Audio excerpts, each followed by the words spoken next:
ದಕ್ಷಿಣ ಕನ್ನಡ ಜಿಲ್ಲಾ ಉಸ್ತುವಾರಿ ಸಚಿವ ದಿನೇಶ್ ಗುಂಡೂರಾವ್ ಅವರು ಶುಕ್ರವಾರ ಮಾಜಿ ಕೇಂದ್ರ ಸಚಿವ ಬಿ ಜನಾರ್ದನ ಪೂಜಾರಿ ಅವರ ನಿವಾಸಕ್ಕೆ ಭೇಟಿ ನೀಡಿ ಆರೋಗ್ಯವನ್ನು ವಿಚಾರಿಸಿ ಮಾತುಕತೆ ನಡೆಸಿದ್ದಾರೆ. ಬಳಿಕ ದಿನೇಶ್ ಗುಂಡೂರಾವ್ ಅವರು ಮಾಜಿ ಸಚಿವ ಬಿ ರಾಮನಾಥ ರೈ ಅವರ ನಿವಾಸಕ್ಕೂ ಭೇಟಿ ನೀಡಿದರು.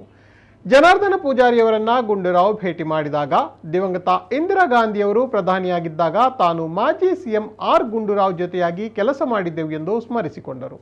ದಕ್ಷಿಣ ಕನ್ನಡ ಜಿಲ್ಲೆಯ ಉಸ್ತುವಾರಿ ಸಚಿವರಾಗಿ ಜಿಲ್ಲೆಯ ಅಭಿವೃದ್ಧಿಗೆ ನಿಷ್ಠೆ ಪ್ರಾಮಾಣಿಕತೆಯಿಂದ ಕೆಲಸ ಮಾಡುವಂತೆ ಸಚಿವರಿಗೆ ಜನಾರ್ದನ ಪೂಜಾರಿ ಆಶೀರ್ವಾದವನ್ನ ನೀಡಿದರು. ನಿಮ್ಮ ಮಾರ್ಗದರ್ಶನ ಪಡೆಯುವುದೇ ನಮ್ಮ ಸೌಭಾಗ್ಯ ಎಂದು ಸಚಿವ ದಿನೇಶ್ ಗುಂಡೂರಾವ್ ಅವರು ಹೇಳಿದರು. ಈ ಸಂದರ್ಭ ವಿಧಾನ ಪರಿಷತ್ ಸದಸ್ಯ ಹರೀಶ್ ಕುಮಾರ್, ಕೆಪಿಸಿಸಿ ಪ್ರಧಾನ ಕಾರ್ಯದರ್ಶಿ ಪದ್ಮರಾಜ್ ಆರ್, ಮಿಥುನ್ ರೈ, ಬ್ಲಾಕ್ ಕಾಂಗ್ರೆಸ್ ಅಧ್ಯಕ್ಷರಾದ ಬೇಬಿ ಕುಂದರ್, ಎಸಿ ವಿನಯರಾಜ್, ಸಂಜೀವ ಪೂಜಾರಿ ಸೇರಿದಂತೆ ಇನ್ನಿತರ ಪ್ರಮುಖರು ಉಪಸ್ಥಿತರಿದ್ದರು.